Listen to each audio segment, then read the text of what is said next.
I thought about this for a long time before deciding to tell it. Not because I'm afraid, but because some stories don't just change the person who lived them. They change the person who hears them. My name is Mark.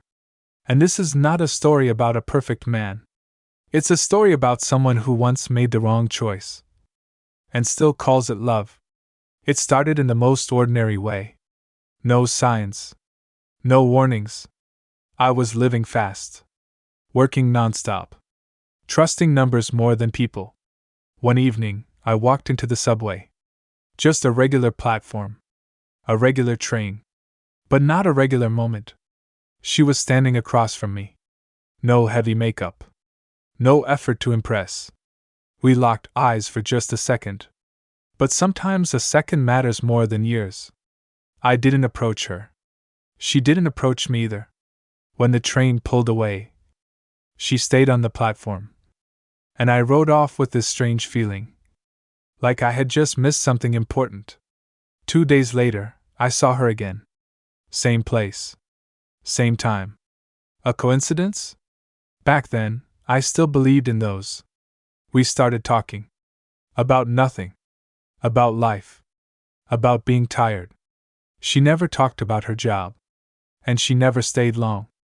But with every meeting I felt it. This story wasn't going to be simple.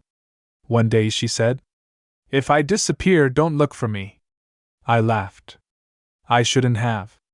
We were being watched. At first, I thought I was imagining it. Then I told myself I was paranoid. Until one night, I saw a familiar face near my apartment. And another one near hers. I asked her directly. She stayed silent for a long time. Then she told me the truth.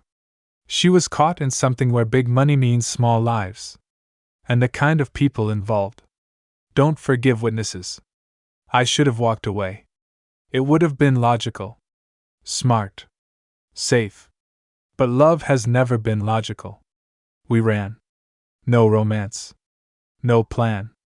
And for the first time in my life, I felt truly alive. We shared fear and silence. Food and hope. Every morning felt like it could be the last. One night she looked at me and said, "You're not supposed to be here. This isn't your life." But it was already too late. It had become mine. When it was over, there were no winners. She disappeared. To save me. No goodbye. No promises. Years have passed. I live a quiet life now. Too quiet. But sometimes, when the subway stops at that same platform, I look at the place where she once stood. And I think about this. Some people don't come into our lives to stay forever. They come to teach us. Not to run from our feelings. That was my story. Not for sympathy. Not for likes. Just so I don't have to stay silent anymore.